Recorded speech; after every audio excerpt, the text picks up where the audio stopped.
রাজ্য প্রশাসনের পক্ষ থেকে বেশ কয়েকজনকে গ্রেপ্তার করা হয়েছে, তাদের সঙ্গে তৃণমূলের যোগ পাওয়া যাচ্ছে। গত 6 মাস ধরে আমি ধারাবাহিকভাবে বলে গেছি যে তৃণমূল কংগ্রেস চলে যাচ্ছে, তৃণমূল কংগ্রেস চলে যাবে, তৃণমূল কংগ্রেস চলে যাবেই, এবং তৃণমূল কংগ্রেস চলে যাওয়ার পরে তৃণমূলকে আক্রমণ করবে। আর সেই সময়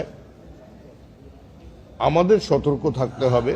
রাজ্যপালের কাছেও আবেদন জানিয়েছিলাম আপনাদের মাধ্যমে, নির্বাচন কমিশনের কাছেও আবেদন জানিয়েছিলাম। যে পরিস্থিতি তৈরি হওয়ার আশঙ্কা ছিল মানুষের, যে তৃণমূল কংগ্রেসের বিধায়ক বেশ কয়েকজন, কিছু মন্ত্রী তারা লিঞ্চিং এর শিকার হবেন, আমরা দায়িত্ব নিয়ে আজকে সেই অবস্থায় পৌঁছতে দিইনি।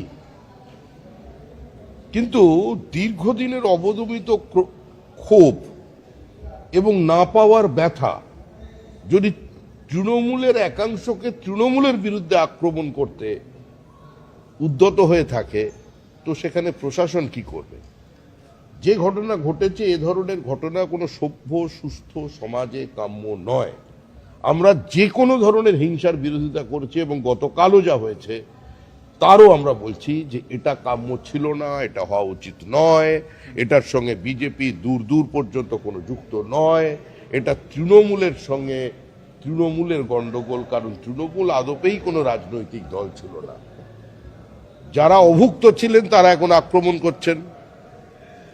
আর প্রশ্ন তো মানুষের মনের মধ্যে আছে, এখন বিবৃতি দিয়ে কি হবে?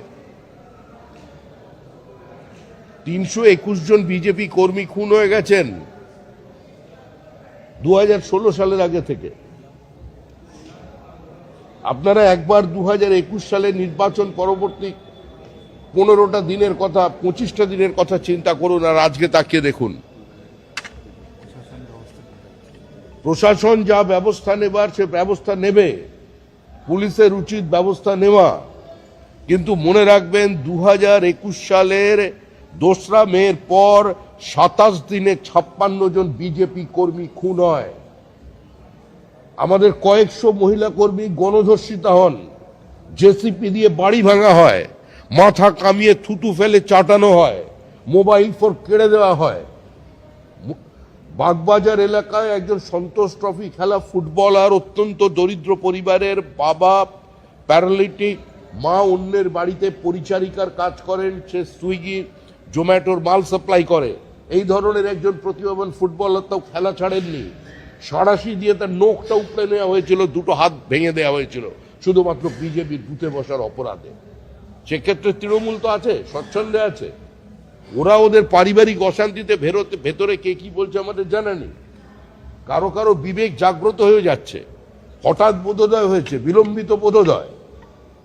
আর কেউ কেউ মনে করছেন এ ধরনের বিবৃতি দিয়ে দলের সমালোচনা করেই শাসক দলের দরজা খোলা থাকবে, আর তার মধ্যে ঢুকে পড়বেন।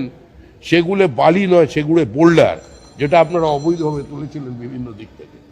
এসব চলবে না। এখানে পশ্চিমবঙ্গ সরকার আছে, সরকার সরকারের মতো চলবে। সেখানে যদি আমাদেরও কোনো কর্মীর বিচ্যুতি হয়ে থাকে, পুলিশ তার বিরুদ্ধেও ব্যবস্থা নেবে। দলের পক্ষ থেকে পরিষ্কার বার্তা আছে, এই ধরনের তৃণমূলীদের সঙ্গে, দলবদ্ধদের সঙ্গে যোগাযোগ রাখবেন না।